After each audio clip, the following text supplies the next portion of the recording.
Welcome to Backbone Unlimited. My name is Matt Hartsky. In this episode, I have a special guest on with us today.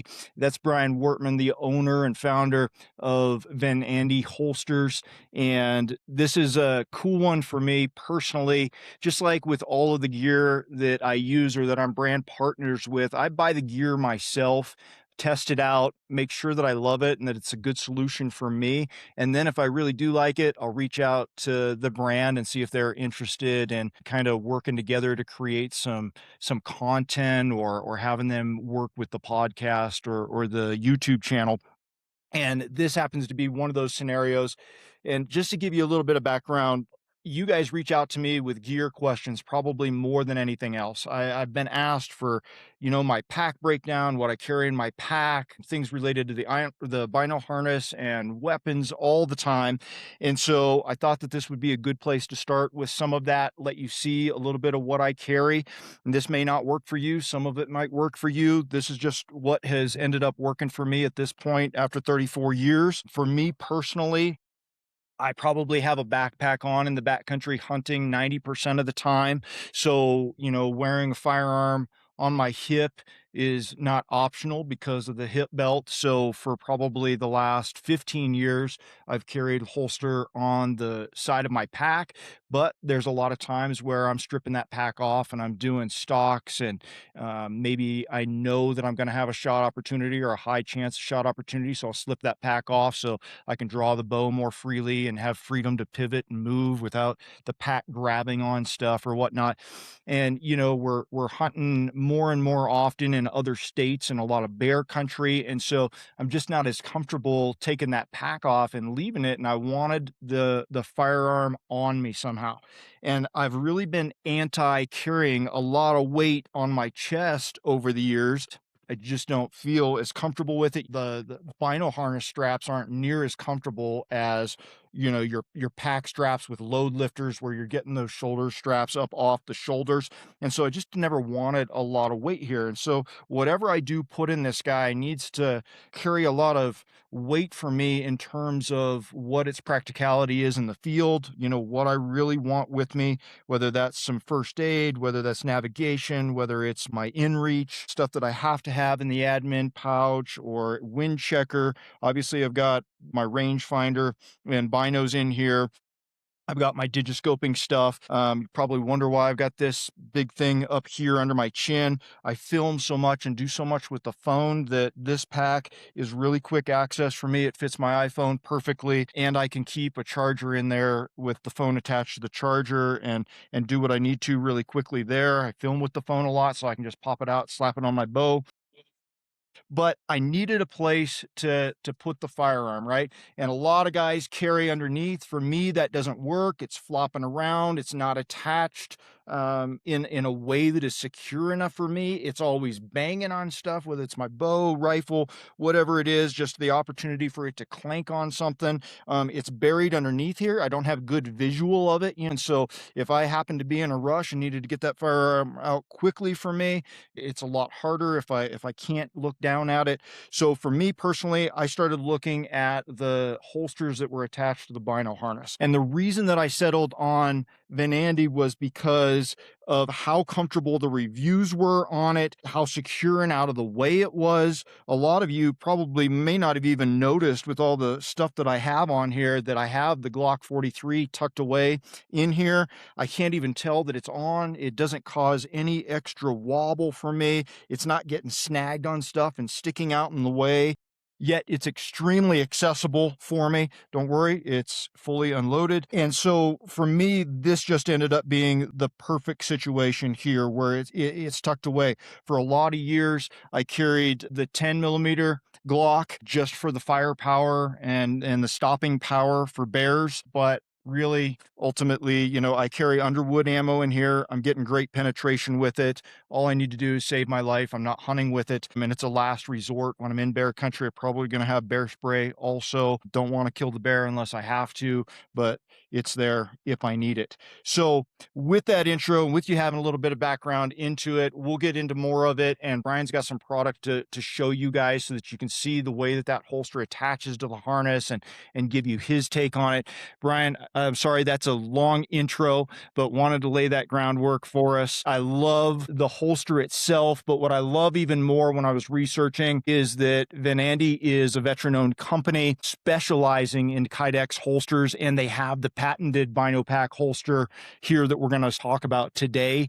And really, I think it's a one-of-a-kind product for me where it just solves a lot of problems. So, Brian, again, thanks for being here. If you would, could you just tell us a little bit about your background, your military, your law enforcement, and your hunting roots that kind of brought you to this point?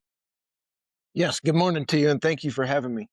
So, I grew up in Virginia, small town, grew up hunting everything from I can't remember the age. I was little with a little 22 squirrel hunting with my grandpa and my dad. After high school graduation, I went in the Marine Corps, did 8 years in the Marine Corps, was honorably discharged, and then from there I did 6 years with the Provo Police Department, which is here in Utah. Um, While I was with the police department, with my background, I tried out for SWAT, made it, and then was directly taken on to the sniper program. And that's what I did up until the day that I was at a crossroads and I needed to either pursue the holster business or pursue that. So here I am doing holsters full time. And yeah, so that's pretty much my background up until today, I guess. All right, awesome. Uh, Thank you for your service. That's some pretty serious background, and working with serious gear. How do you feel like your experience in the Marines and SWAT shaped your approach to gear design and craftsmanship? so with the Marine Corps and then obviously with SWAT also, you learn that there's a lot of gear out there and then there's a lot of unnecessary gear. Um, so you with those 2 backgrounds, it made me realize that gear has to be for one, it has to be simple. Um, and 2, it has to be functional. You have to be able if the need arises, you have to be able to get to your gear safely and minimal. I mean, it's just like backcountry hunting. You try and, ounces or pounds and, and you try and minimize the weight, and obviously the bulkiness also. Yeah, absolutely. All great points, and that's something that I've really looked for over the years as well, and kind of what shaped my gear usage is that weight, is that simplicity, is that, do I really need this? How often am I going to use it? Yeah, 100%. And I think this absolutely fits the bill. What problem were you trying to solve specifically that led to Van Andy? With my background and then obviously being a police officer, you see, um, the not so good in your area, I guess you could say, the not upstanding citizens. So I've always carried a sidearm. 95% of the time I've got something on me. When I'm hunting, like you said earlier, I'm big into rifle hunting myself. So you have a bino pack, you have a rifle slung, you have a backpack, and then so with those, I couldn't do my normal inside the waistband, outside the waistband because my pack has a hip belt. For one, it wasn't comfortable at all, and two, getting to my sidearm was pretty much impossible. Um, so I always used a chest holster. But then when you're going through brush, you're hiking, you're whatever, the chest holster and the bino pack would always get overlapped or one hidden from the other one or tangled up, and I just it was one of those things where I had too many straps around my neck and shoulders, and there had to be a way to make this more simple. So that's how I ended up coming up with our holster. Yeah, awesome. And it does work great just for all of those reasons you just mentioned. Who do you feel like benefits the most from these products? Is it experienced hunters, new guys, guides, rifle hunters, archery hunters, multi-day guys back in the backcountry? Who is your target audience? So even with we have a small store here, a storefront where people can come in and we sell firearms and stuff, but we cater towards the hunter, the outdoorsman, even if it's just a hiker. I mean, we sell bino packs in our store, and people come in, they do not hunt, but they hike a lot. So they'll actually buy a bino pack, get a holster for it, and they said their bino pack will be their snacks or water bottles or whatever instead of binoculars. So really just the outdoorsman. Yeah, any outdoorsman, right? Right. Yeah, Yep. applies across the board. Yeah, absolutely. How did you come up with the name Venandi? So with my background, and when we came up with a name, um, I wanted to somehow incorporate the Marine Corps, which the Marine Corps' motto is Semper Fidelis, which is always, it's Latin for always faithful. So with my background, I tried doing cross reference for sniper in Latin, and it kept bringing me back to hunter, or Venandi, which stands for hunter. So it actually fits us even better because this holster is, when I came out with it, it was for the hunter. So basically, it stands for hunter holsters, I guess. Yeah, perfect. Yeah, it's so cool when a brand name it has so much meaning behind it, when and you obviously put yourself into the business and so that it represents Yes. you and what you do and what it's built for. So just awesome Right. combination. What have you noticed is the most frustrating part about carrying a sidearm while hunting with a bino harness? So up until we came out with our holster, the biggest problem was just, a chest holster shifting behind the bino pack. Whereas if, God forbid something was to happen, you needed your firearm, it's tangled or hidden behind the bino pack, just overlapping, and then the extra straps. It's like if I ever fall down and get tangled up, I'm going to be 10 minutes trying to figure out which strap is choking me. So, Yeah. So I think before we go any further, if you would, let's just show folks, some of the setups that you have there, some of the options for the holster and how it works together with the bino harness, if you would. yeah. So on this mannequin, it's showing the what it looks like when you're wearing it. Um, and then is what the back of it looks like. So it's very simple to put on. Um, like I said before, when I came out with it, it was keep it simple. That old saying, keep it simple, stupid. So um, you got your bino pack, and obviously they are custom made to your bino pack and your firearm. They're not universal. They're not one size fits all.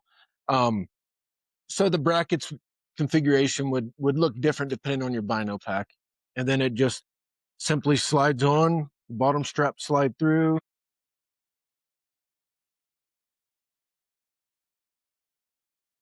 like such, and then that's how it's on.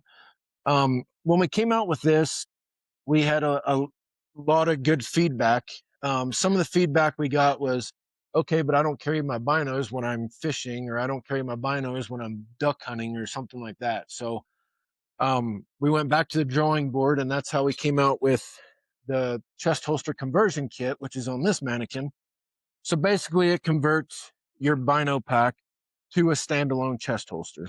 It's a very simple kit. Just remove a couple screws, add this, and then you don't have to have your bino pack with you. Yeah, super, super versatile. Absolutely. So what are some of the safety concerns and access challenges, that a lot of people don't think about before they test gear in the backcountry that this solves? So, unfortunately, a lot of people don't think about it. But what if, the unexpected happens? What if if you are field dressing an animal that you're very excited that you just harvested, and you kind of let your guard down, and then you're in bear country. Um, so that's one of the biggest things, is just plan for the unexpected, but hope it never happens. Yeah, that way you have it right there with you. Absolutely. Yes. Are there, misconceptions you think out there about how and where to carry, when you're in the backcountry? There's a lot of guys, like I said, there's a lot of holster options out there for carrying underneath or other things, but or, even in a I see a lot of guys carrying like in a pack pocket or something like that. Yeah. Yeah, so a lot of the backpacks, they have a built-in holster, which is a one size fits all. It doesn't matter if you've got a Taurus Judge or a Glock 43, they all fit. Um, and they work great until, like you said, if you ditch your pack to make a final stalk or something, now you just left your sidearm there, or if it falls out. Um, or the other thing is, if somebody's typically using it inside or outside the waistband, um, they go to put their pack on and they're like, well, this isn't comfortable. So then they end up taking their pistol off and either putting it inside their backpack or something, which it almost defeats the purpose, I guess. Defeats the purpose if it's inside your pack and now you drop that and you're excited that you finally found your dream buck or elk, and you're 500 yards away, and then you realize that your sidearm is 500 yards on the ridge next to you. So Yeah, yeah, absolutely, absolutely. When you think about the pack design, now that you've had it out for a while, do you feel like it checks all the boxes for you? I mean, for me, there's a lot of boxes checked, comfort, quick draw, concealment, it's out of the way. Do you think that there's any compromise there that you had to make? no, and you said comfort a couple times so far, so that's probably one of our number one questions we get is it comfortable? And if you look at 99% of firearms, there's no sharp edges, triangles, jagged edges on the side. Most pistols on the side are flat. I mean, you may have a slide release or a safety or whatever, but for the most part, they're pretty flat. So you're not even going to notice it's on there.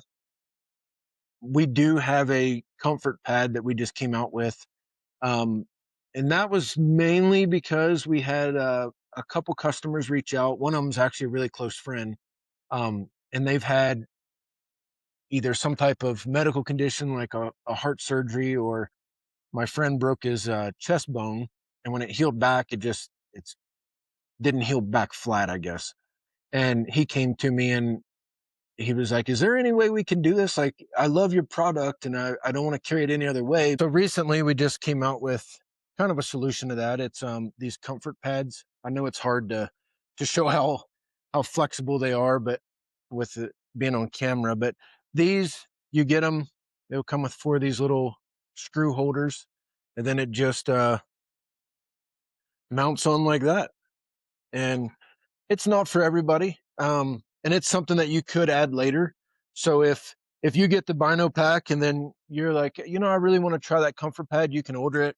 We can send it to you separate, and it comes with all the hardware, so you can mount it up. But most most people, they're going to find they don't even need it. Yeah, I would agree. I definitely don't need it, and that's just in a t-shirt, I mean, I absolutely like shed hunting this spring that's about to kick off. I mean, I definitely won't need that on there, which really surprised me. I figured for sure it was gonna jab me somehow, I mean, we do a lot of belly crawling and all kinds of stuff, bow hunting, and so I've tested this thing out, army crawling and what bear crawling and stuff, and yeah, just no uncomfortable parts for me. And again, I just can't believe how it sits in there. I was really worried. One thing I wanted to touch on real quick that I don't think that I even put in the show notes was you accommodate a ton of different bino harnesses, and I'll have you speak to that in a second. But this bino harness is from Eberly stock. I just switched over this spring and wanted to try out some of their products, because the old ones I had were kind of flopping around in the straps. This one had dedicated wings for the molly, and so anyway, just fit my line of thought right now a little bit better. And I was a little bit worried because the Bravo harness from Eberly stock was pretty new, but man, it fits perfect. I was worried, well, gosh, is it going to be, maybe it would work for somebody else, but is it going to be accessible for me? Where not only with the bino harness, but what about the attachments? Is my rangefinder going to be in the way and going to limit my access or whatnot? And it doesn't. It's perfect. I couldn't be happier with it. So, with that said, how many different harness brands do you work with or can you accommodate? We could do most Bino packs, most Bino pack brands and models. We even do. I've had people mail me one they got on Amazon that was $15, $20. It's like, I don't have that one in stock, but if you want to, so they just have it shipped here. We make the holster for it and then ship everything to them. Uh, but we could do most brands, and we do have most brands here in our shop. Every holster is assembled on that particular Bino pack. Um, I become a really good friend to my close friends when they're in the market for a new Bino pack, because I have them all and they come by and try them all on. And that's one of the biggest things. Like, I I favor a certain brand, you may favor a certain brand, but it's whatever works for you. Not That's why there is different brands and different models. Some people like the little thinner straps, shoulder straps, some like wider ones, some they want the rangefinder pouch. Some they have rangefinder binoculars. So it's you just got to find what works for you, and then I'm pretty sure we can make a holster for whatever you decide on. Yeah, that's awesome. And that's what you get when you buy American made in Utah right there. That is some serious customer service. Mail it in and have it Yeah. custom built even if it's not a mainstream harness. So yeah, If you very cool. if you do mail us one, at least give us a heads up. We've gotten some before that we're like, we don't even know who this is, and so we just kind of put it on the shelf until somebody calls and says, "Hey, you should have gotten a Bino pack." So at Yeah, least good give us a idea. heads up. We don't mind, but let us know you have something coming. Yeah. Yeah. Very cool. Very, very cool customer service. What design principles did you use, Brian, when you were testing this out, the different iterations, before you were happy with it? Keep it simple. I wanted something that was very simple, lightweight, something you didn't even notice you had on. Um, and then we tested it. Like we have two guides, one's in Colorado and one's in Wyoming that whenever we come up with something new or a different idea, um, they test it for us because as much as I wish I could be in the outdoors 24/7, it's just not realistic. But I figured people that are truly out in the outdoors and they're testing their gear, and like you said, they're belly crawling, they're, you know, carrying backpacks, tents, whatever the case may be, um, they can truly test it. And we have one that he's pretty much been with us since day one. Um, he's a former Marine also, so it's funny when he calls and the military lingo and the language sometimes for anybody else might be offensive, but it's what gets the point across. And I know like, hey, that's not going to work or that is going to work. Um, and then we have two people that are just your normal day to day hunters that have a normal job, and because we wanted that feedback too, because guides a lot of times will overlook something because they know that this is something I need when we get to our camp. This is something I need once I'm out with a client. So they may overlook some of the simpler stuff. Um, Whereas your average hunter, they're going to be the ones that they want everything to be absolutely perfect because they drew a tag that may have taken them 10 or 20 years to draw. So that way we get feedback from both perspectives. Yeah. Yeah, super helpful. With your background in military and law enforcement, I assume that, the angle and placement has a lot to do with the draw, efficiency, and speed. Where do you see a lot of guys make the wrong assumption about being able to access their firearm? Wherever you decide to carry your firearm, the biggest thing is, which we tell people, I'm a firm believer. If you day to day carry or if you're in the backcountry carrying, you need to train how you're going to have it. So when I go to the range, if I say, hey, this time I go to the range, I personally carry Smith and Wesson 10 mil. So when I go to the range, I'll bring my Bino pack and I'll practice drawing from my Bino pack holster. Um, and it's just that way muscle memory, because when the adrenaline's flowing and then you're in a completely shocked that the unexpected is happening, um, you don't want to be reaching for a pistol that you normally carry on your hip inside the waistband or something, and now all of a sudden there's no pistol there, and then that just adds more chaos to the situation. So I always train how you fight how you train, like that saying is. Yeah, absolutely. And that muscle memory is just so important, like anything else we do as hunters. I mean, that's why we practice so much, whether it's with bow or rifle, right? You're not just going to walk out there without any practice and expect to be successful. So same goes there. And especially for skills that don't get used all the time necessarily, they can get rusty even faster. Yeah. And then when I designed it, I didn't obviously muzzle awareness um, is very important. So when I designed it, I wanted it to where it's not pointing at if I'm standing next to a person, it's not pointing at myself. Um, so it's kind of at an angle. But the other thing is I didn't want to have to worry if I'm going through thick brush, if I'm going over a fence, if I'm sitting down the glass, or if I, like you said, low crowing or something like that. I didn't want to have to worry about my pistol falling out. Um, it does have adjustable retention, which you can make it as tight as you want or as loose as you want. But that was something we wanted to take out of the equation too. And I just felt that, obviously on the chest is more natural. It's right there. Like you said, you could see it. even when reholstering it, you know, I realize you may train to holster it without looking down, but that way, if you do want to look down, you can watch the muzzle go in the holster. And that's something that I had over the years too, you know, when it used to be attached to my waist pack on my hunting pack, you know, during archery, I'd have it mounted on the right side. And then during when we would switch to rifle a lot of times in Wyoming, because I'm not a purist, I just love hunting.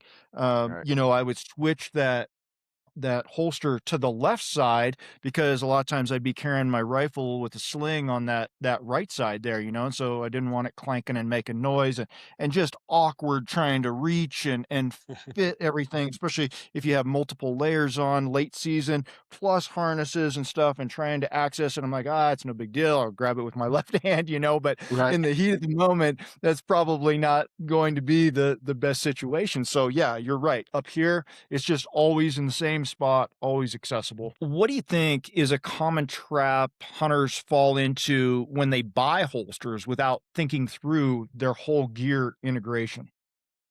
So probably a couple different things. One is, a lot of people, which sometimes I fall into the same trap, but my friend will say, "Oh, I bought this pack or I bought this."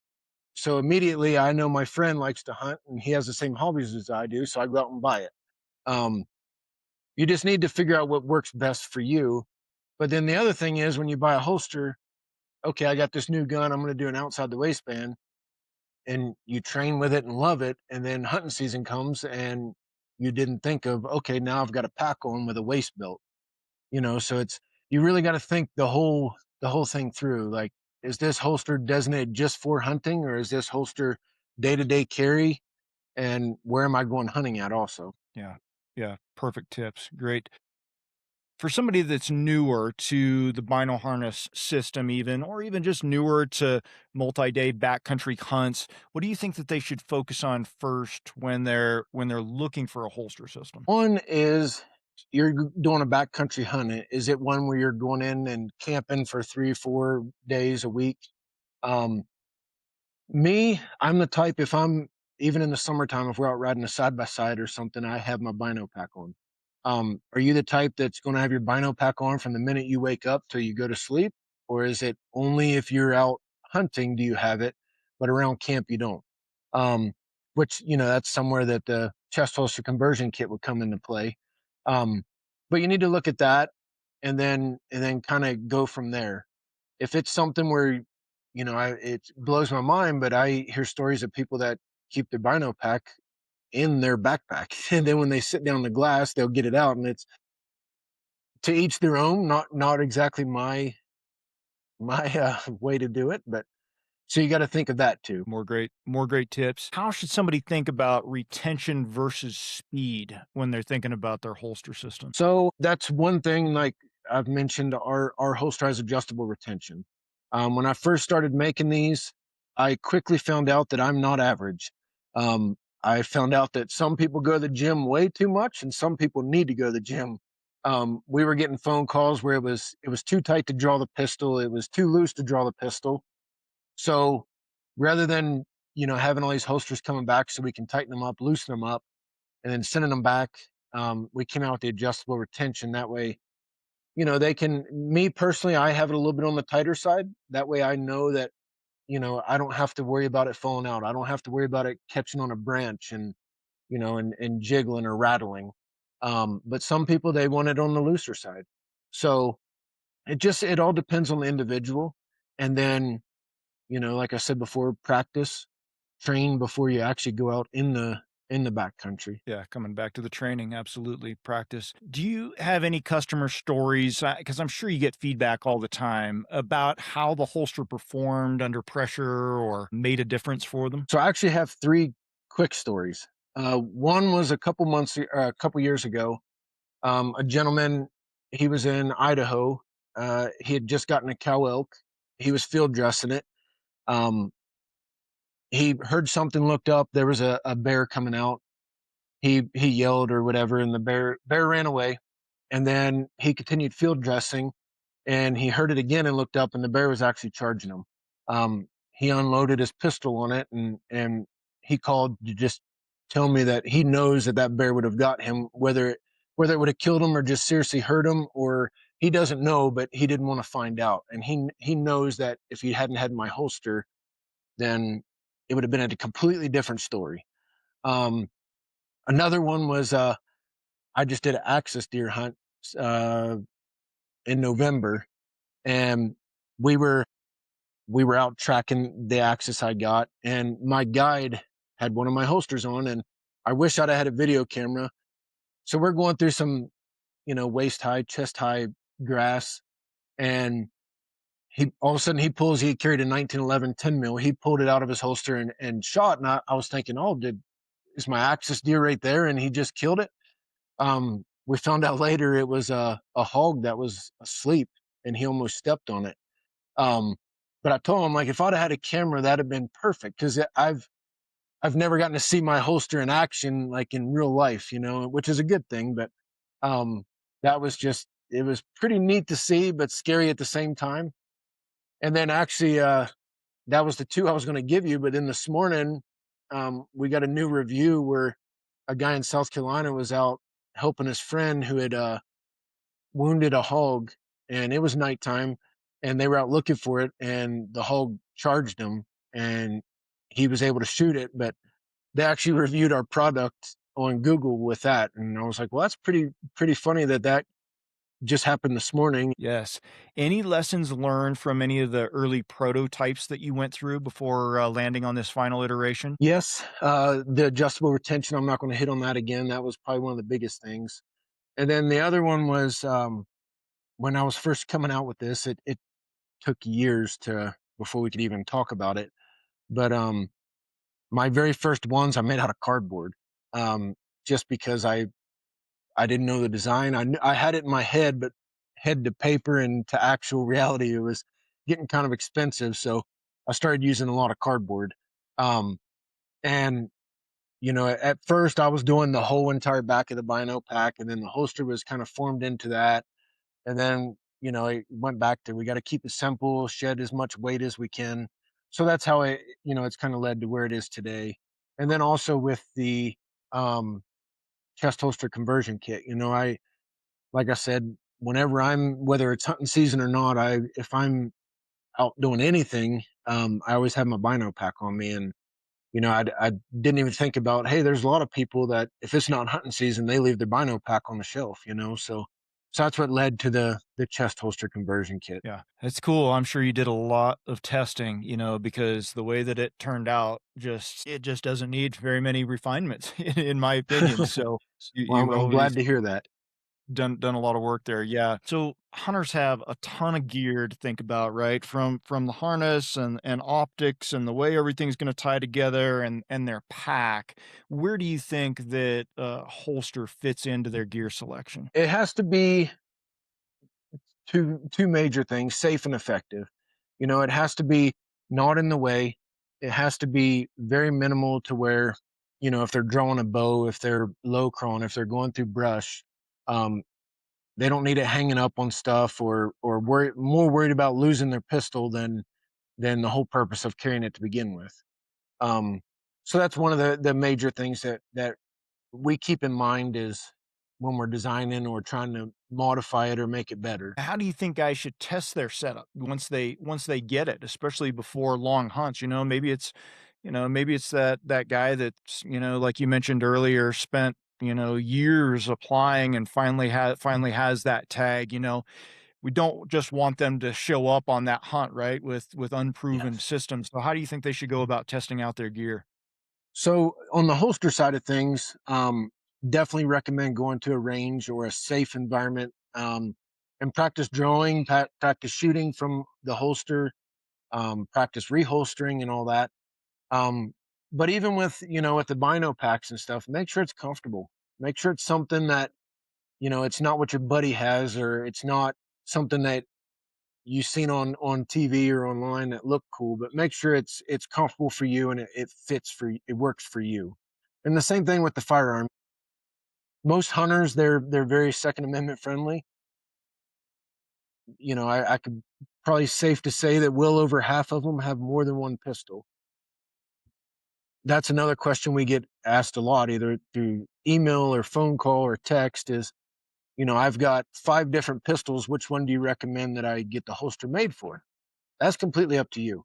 Um, if you have a Glock 43 that you shoot amazing, follow-up shots, everything that you shoot great with, and then you have a 44 Magnum that you can't hit the broadside of a barn, but a 44 Magnum is more powerful. You need to think of that. If it does no good to carry a larger caliber pistol if you can't do follow-up shots, if you're not accurate with it or comfortable with it. So that's the advice that I always give people. And even with firearm selection, it's a lot of different ones. Like my wife is a huge Sig fan. All her pistols are Sigs. I'm a Smith and Wesson fan. It's just all in the grip angle, how they feel in your hands, and how comfortable you are shooting it.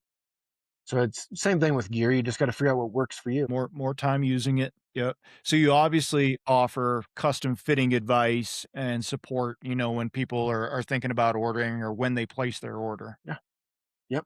Yeah. So they can obviously our website is probably the number one place that people will email us or ask questions.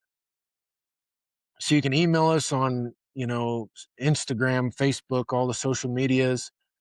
Shoot us a message or give us a call, and somebody will answer. I made a promise to myself that we'll never get so big that I can't answer the phone or somebody can't answer the phone. Um, there's nothing worse than calling and getting automated and all this. So somebody will be able to answer you, or if it's a question that I can't answer, I will definitely get back to you and I'll say, well, let me do a little research and I'll get back to you. Um, but yeah, the many ways to reach out to us. Another advantage of American made in Utah, right? So, Brian, what is the website and what are the social media handles where folks can learn more? So it's venandiholsters.com. And then social media is the same thing, Venandi Holsters. We have Instagram, TikTok, and Facebook. Okay. Yep. Perfect. And for you guys listening or watching on YouTube today, I also have the link in the description of both the podcast and the YouTube video with a discount code for you guys. Brian's been gracious enough to give you guys a discount there. So if you want to go check those out and test them out for yourself and find out how awesome they are and that I'm not blowing smoke, go ahead and check out that link and you'll get your discount code there. So I appreciate that discount code, Brian, and you taking care of the followers here. Is there anything else you would like to tell them about the holsters or the company? So just that I know you've hit on a couple times, but we are 100% American made. We're made right here in our shop in Springville, Utah. We do have a store up front where we sell different brands of Bino packs, mostly Badlands gear, Striver gear, and then sell firearms also. But just know that everything is 100% handmade. It is 100% custom made to order. So it's not a universal one size fits all. It's made specifically for you. And then same thing goes with, if right now, let's say you're using a marsupial Bino pack, and then 6 months from now you say, hey, this, I want to switch to a Badlands Bino pack. Um, it's very simple to switch out because the holster's still good, just the brackets, they don't interchange. So that's why ours is modular. So you can switch out the brackets so that your existing holster will fit a Badlands Bino pack or whatever you've switched to.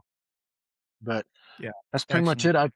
I appreciate you having me and check us out online or our websites, or we've got a couple expos coming up. Yeah, absolutely. Just love the custom piece, all the way around. Even if you switch packs, don't have to buy a whole new system. So love it, Brian. Thank you for your time today. I really Thank you. appreciate it. If you guys have any questions, as always, you can reach out to me, and I'm more than happy to either answer my perspective or get the answers from Brian for you. So thank you guys for being here and watching. I always appreciate you. Until next time, train harder, hunt smarter, and never settle.